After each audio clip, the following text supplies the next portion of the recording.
Thank you for staying with us and welcome to Faceoff on Channels Television. I'm Naira. Now, what's responsible for the state of position where this country is? Every nation's currency is a reflection of its worth. As the Naira continues its fall, albeit it's gaining some level of ground in the past few days, there appears to be no end in sight. The Naira hasn't allowed to float without any fixed exchange rate for some time now. Over time, discrepancies in the official interbank rate, bureau de change, and the parallel markets existed. Many Nigerians are worried and have questioned the stringent economic policies of the government. The scarcity of forex in the circulation. There have been calls on the President, Muhammadu Buhari, to sack the central bank governor and further devalue the Naira. But if you others believe the present situation is a wake-up call to look inwards, encourage local production as oil prices decline. So why is the Naira under persistent pressure? Should the President declare a state of emergency on the economy? The call for Nigeria to look inward is growing louder. Is there anyone listening?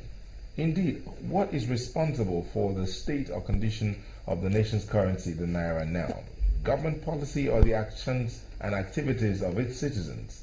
We hope we'll get some answers. Today we have some economists in the house. A development economist, Mr. Kola Ogunleye. Thank you for coming on the show. Thank you very much. And also here is a banker, economist, Sam Olise. Thank you for coming. Oh, thank you for having me. All right, gentlemen, the question we're asking is, the state of the Naira, or the fall of the Naira, what is responsible? Let me begin with you. In 10 seconds, state your position. Yeah, thank you. In your prologue, you said the currency of a country represents, the economic power of that country.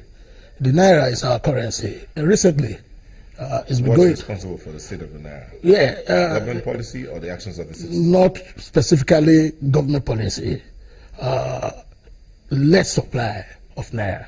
The fall in oil price. Okay. We'll come back to have a full discussion. What's responsible for the government policies or the actions of the citizens? The fall of the Naira is a combination of all these factors and even more.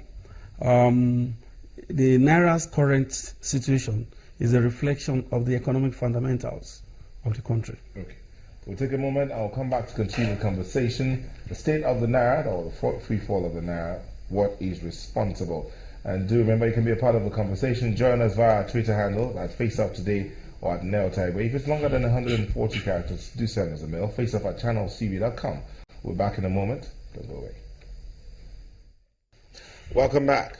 So the fall of the Naira, what is responsible? I have two economists in the studio and they'll help us draw some answers. One believes it's a product of government policy, well, hobby, a mixture of a couple of things of majorly government policy. The other person says the actions of the Nigerian people. Well, let's see how we'll have this conversation today. You don't know, or you might also have your own opinion, what you think is the cause of the fall of the Naira. Just send us your tweets at Faceoff Today or at Naira, longer than 140 characters. Send a mail, faceoff at channelstv.com. So we'll start now with you asking the first question. My colleague said it's government policy. The first question I'm going to ask, which government, then how? If he says it's government policy, which government and how? Well, let me quickly say here now that when I even talk about government policy, I have also included citizens in my own estimation. Who and what are responsible for the fall of the Naira is a question that has to take us back, back in time, probably 20 years down the line, 30 years down the line, when this country started operating on its own, as an independent nation, even right under the military regime. What kind of country did we have? What kind of economic policies were in place right from that time? We have a situation where our policies were not tailored towards, diversifying the economy. We have a monoproduct economy. So what we are saying is that if you have an economy that has existed for the past 50 years plus, let me take it back to independence era, and policies have come and gone. We have promised ourselves we want to diversify into agriculture, we want to diversify into industrialization, we want to diversify into various areas whereby the country can become a competitive economy that is able to export its own products outside the shores of the country. And that has not happened up until now. then I will put the blame on the doorstep of the managers of the economy since that time. Because you cannot say that it is in the last 5-10 years that what we are hearing, the result now happened. As soon as oil was discovered in Oloibiri, we have a situation where we all went to sleep.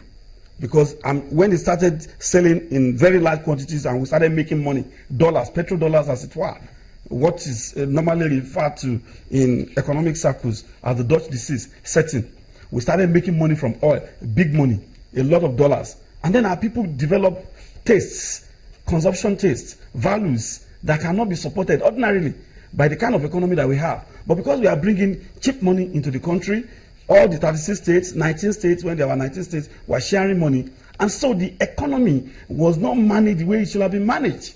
That is, I will not even say government per se. I will say policymakers at different times have failed to do the needful.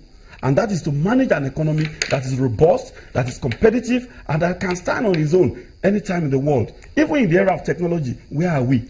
We are nowhere to be found. So these are the reasons why I am of the opinion that policymakers have failed to do the needful over the years. It is not a question of a Buhari administration. It is not a question of Jonathan's administration. It is not a question of Obasanjo's administration. But we have a cumulative effect that has just come to the fore because we don't have a situation where oil prices had hit the floor. And people are saying we cannot rely on oil as a source of energy alone. People are saying that are we going to be at the beck and call of energy producers in the world today? Why can't we have alternative sources of energy? We have a situation where so all those issues that have happened in the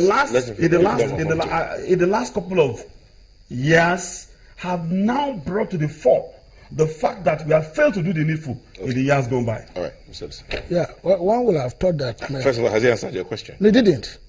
One will have thought, because it's face-off, here you take a side, you take a position, strictly. But my colleague is mixing everything up. So we have to first of all clear that. Because my position is that what is happening today is not the fault. It's not government, it's not today's government's fault. That is the position Atlanta was going to take, that he would say it's government. However, having said that, the present government is not responsible for what is happening today because, one, before the coming in of this government, the oil revenue has crashed.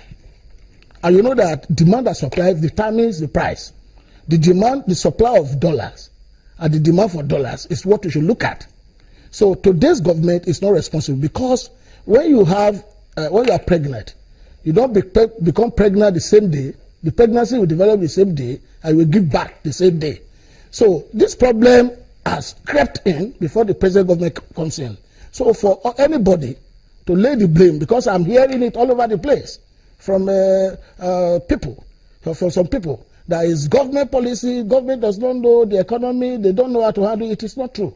Now, going back memory lane, I'm looking at what came into Nigeria in the last 16, 17 years. This our new dispensation. During these figures I'm giving, I got it from OPEC. Daily output and daily prices. I sat nights to pick the figures and calculate them.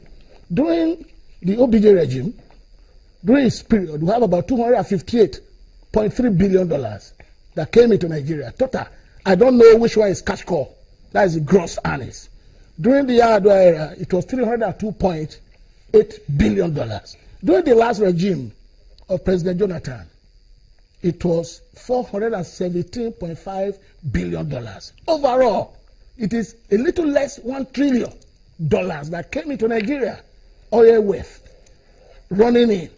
And when such thing comes in, one would have expected that the economy would have been restructured to the extent that we will not be oil dependent, because when you are talking of restructuring or adjusting an economy, there's always a complementarity between adjustment and financing. These are cheap funds to fund the adjustment, which we didn't do. Instead, we're having a fee day. Unfortunately, when that last government was departing, when this government was taking over, he told the whole nation that the coffers were empty. If about $1 trillion were wasted in the past regime, how now do you blame this government? Because the effect of what we're having today is as a result of past activities. Then, to cap it all, our consumption pattern in this country is import dependent. Every one of us, we are guilty of it. Our consumption pattern. Go to every home, the type of electronics you find there, the types of even soap we used to bath. They are all imported. We have that uncertifiable consumption of imported materials. Our rice, imported. Everything imported. So you look at the demand for the dollar. Because if you want to deal with the problem, you look at the demand side. If you cannot deal with the supply side, you deal with the demand side. So as far as I'm concerned, I'm submitting that even this present government is groaning under this problem, and they are gathered economic team to see what they can do. But he so said, he said something about the policy, the economy's managers, the managers of the economy not doing the right thing or not diversifying the economy. And I'm saying the same. That's what I said. Yes. To buttress my point that we cannot lay every blame. Even as the government, this particular government has come in now, what has been done to diversify the economy? They're still doing the same line as the previous government. That's what he said. No, I disagree.